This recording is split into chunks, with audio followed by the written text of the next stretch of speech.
സുപ്രഭാതം കാരവന്റെ യാത്രയിൽ കാരവൻ കണ്ട കാഴ്ചയിലെ ഏറ്റവും മനോഹരമായ കാഴ്ചയുടെ മുൻപിലാണ് ഞാനുള്ളത് മലപ്പുറം ജില്ലയിലെ വണ്ടൂർ നിയോജക മണ്ഡലത്തിലെ ചോക്കാട് പഞ്ചായത്തിലെ പന്നിക്കോട്ടുമുണ്ട എന്ന് പറയുന്ന പ്രദേശത്താണ് ഞാൻ നിൽക്കുന്നത്. നമ്മളൊക്കെ സോഷ്യൽ മീഡിയയിൽ കണ്ട് വൈറലായ ഒരു നിർമ്മിതിയാണ് ഒരു കപ്പലും ഒരു വ്യത്യസ്ത ആകൃതിയിലുള്ള 100 കൊടികളുമൊക്കെ ഉയർത്തിപ്പിടിച്ചിട്ടുള്ള മനോഹരമായ കാഴ്ച.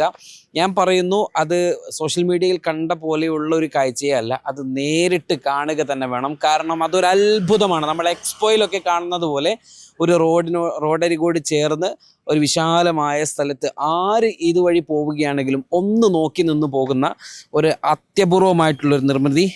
ഇതാണ് ഞാൻ പറഞ്ഞ ആ കാഴ്ച, നമ്മൾ കണ്ട ഒരു കാഴ്ച. പക്ഷേ ഇവിടെ സുപ്രഭാതം കാരവൻ എത്തി ഇത് കാണുമ്പോൾ ആ കാഴ്ച ഒരുപക്ഷെ സമ്മേളന ചരിത്രത്തിൽ ഇതുവരെ ഉള്ളതിൽ ഏറ്റവും മനോഹരം എന്ന് വേണമെങ്കിൽ വിശേഷിപ്പിക്കാം. കാരണം ഞങ്ങൾ ഒത്തിരി സ്ഥലങ്ങളിൽ അന്വേഷിച്ചു ഇതുപോലെയുള്ള സംഗതികളൊക്കെ ഉണ്ടോ എന്ന്.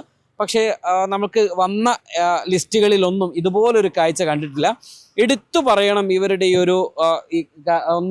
ഒരു നല്ല ഒരു കൊടിമരം, അതോടൊപ്പം ഒരു 100 കൊടിമരങ്ങൾ വ്യത്യസ്ത അളവുകളിൽ നല്ല ഒരു ശൈലിയിൽ അത് നൽകിയിട്ടുണ്ട്. ഒപ്പം നടുവിൽ അതിമനോഹരമായ ഒരു തോണിയും ഒരു പായ്ക്കപ്പലും നിർമ്മിച്ചിട്ടുണ്ട്. അതിന് പിറകിൽ സമസ്ത 100ാം വാർഷിക അന്താരാഷ്ട്ര മഹാസമ്മേളനത്തിൻ്റെ പ്രൗഢി വിളിച്ചോതുന്ന വലിയൊരു ഫ്ലെക്സ് ബോർഡ് ഉൾപ്പെടെ മനോഹരമാക്കി ഈ ഒരു വിഷയത്തെ ഏറ്റെടുത്ത പ്രിയപ്പെട്ട ഈ ഒരു പ്രദേശത്തെ ആളുകളാണ് എനിക്ക് പിറകിലുള്ളത്. ഇതിൻ്റെ ഇവിടുത്തെ സമസ്തയുടെയും നമ്മുടെ സംവിധാനങ്ങളുടെയും ഒക്കെ ഭാരവാഹികളും മഹല്ല് കമ്മിറ്റി ഭാരവാഹികളും SKSFകാരും SYSകാരും മദ്രസ അധ്യാപകരും ഒക്കെ എനിക്ക് പിറകിലുണ്ട്.